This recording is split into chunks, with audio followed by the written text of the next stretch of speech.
Hello, my name is Lori Dees. This is my Master Certification Course Tour for English 111, Writing and Inquiry Online. I'd like to focus on 3 different areas of improvement that I worked on. Those include design, navigation, and lessons. With design improvements, there were 2 main things that I updated. Those included the banner and some font in different areas. With the banner, I had to resize it to make it more accessible. And then I added the course name and my name so students can immediately identify which course they're in. And then the image was updated to reflect the diversity in my courses. For the font, I removed some yellow highlighting that was used to emphasize important information. And instead, now I've used this bold dark blue font for better readability. With navigation improvements, I started with just reviewing the course menu to make sure it aligned with EPIC standards. The first point of entry for my students is the announcements. So it starts with just a short quote that reflects my teaching philosophy. It gives them information about how to set up Remind if they want to be able to text me throughout the semester. Then there's a welcome message that includes a video that goes over just some more personal things about me, like my family and my pets and things I like to read and watch and listen to. And then under that is the course information about what's expected of them in the course, how to get started in the course, what to expect from the course.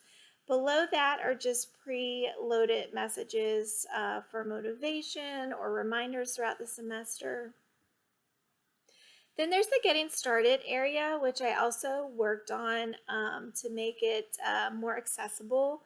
I removed some folders and condensed some information so that it was easier for students to navigate. So there's a course overview, information about how to get started, the text that we'll be using for the semester, and then some course guides, and I added a link to the student support area.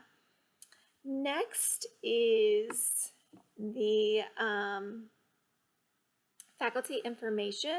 So here I've added my photo, the Remind app information, and underneath that just some things from my video that include the credentials, the education, and information about me. Next is the lessons folder. In here it starts out with an important reminder about the course entry quiz, and then underneath that is the authorization to release instructor graded material. And the lessons are organized by units. And so the first unit is locked down for adaptive release for the course entry quiz. Everything else will stay hidden. And then once the 10% point passes, I'll open up these different folders except for the final exam folder, but the other ones will be opened so that students can see how the assignments are connected and what the trajectory of the course is. Here's also a research project link, which I'll address a little bit later, and a collaboration link for the discussions. There's a community discussion board, as well as the topics we'll discuss throughout the semester, and this is where students will come to do their peer reviews. Then there's the course resources link where they can also access the community discussion board. This is where they'll find the course syllabus, a link to the library homepage when they get ready to do their research paper, and then various resources that they might need throughout the semester. Following that is the tools, the My Grades, and the student support areas. Then there's the Launchpad access area, which also starts with that important reminder about the course entry quiz, because this will also be set up for adaptive release. And then once that is done, they'll have access to the Launchpad program and then the instructions and the resources for that. The other link that's hidden is just for a paper that they can revise a little bit later in the semester, so that'll open just when that window is open for the revision of the paper. The final area for improvement is the lessons improvement. With the lessons, we can start by looking into Unit 2 for the Padlet board. You'll notice, first of all, that the units are all set up the same way. They give uh, the dates that are going to be covered in the unit, as well as an inspirational quote and an image, and then that image is carried through in the weekly folders for continuity.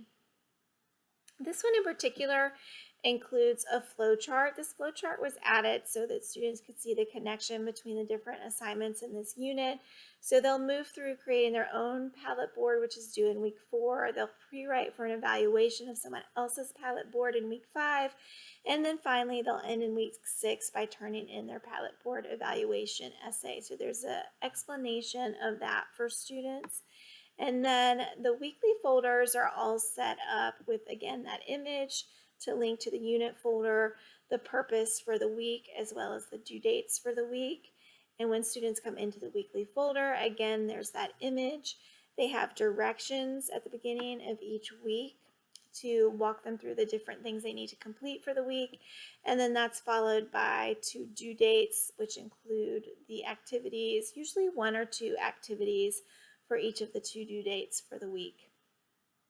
Other things that I updated were embedding activities and links, adding links within the weeks so that students wouldn't have to keep going outside of Blackboard or to other areas in Blackboard to complete their assignments.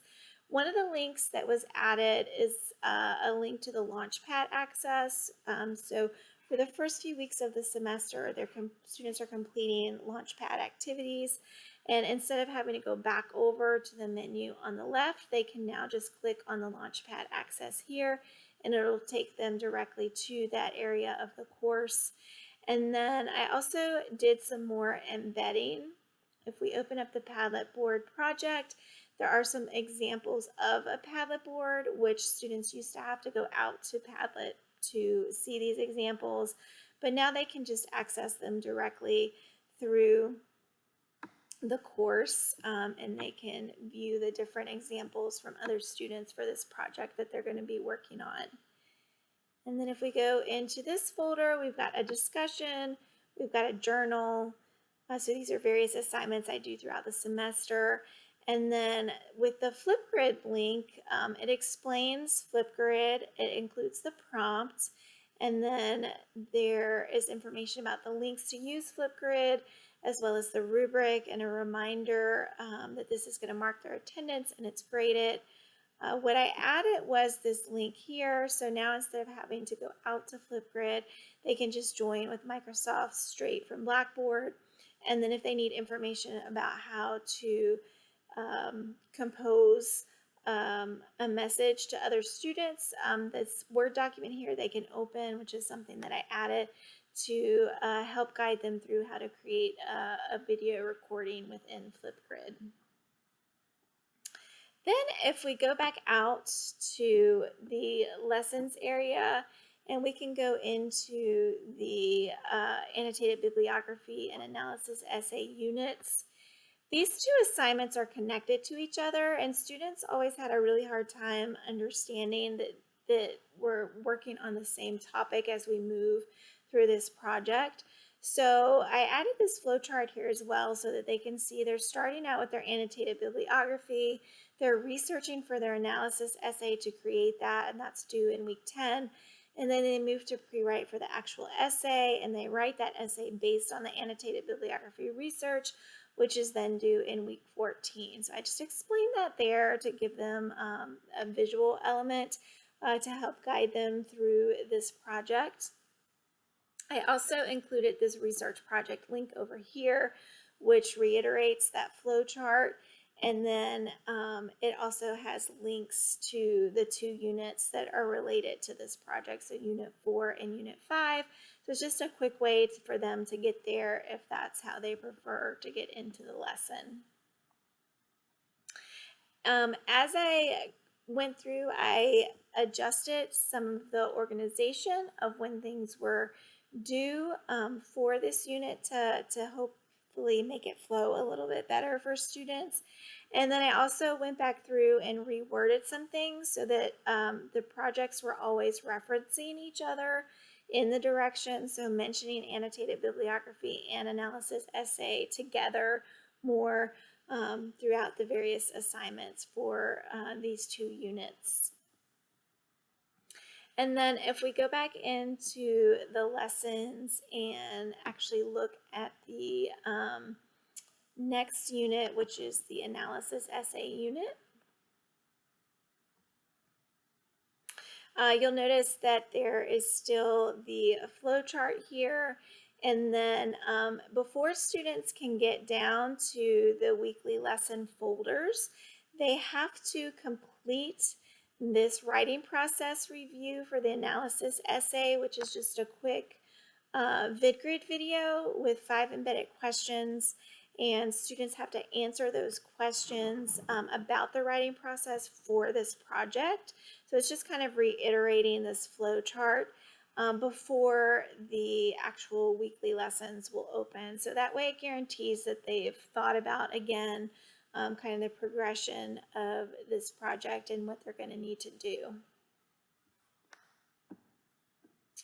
So the potential impacts of the improvements in the course, I'm hoping that students feel more comfortable navigating through the different areas of the course, that they're understanding better what's being asked of them and where exactly they can go to complete work or to get more information.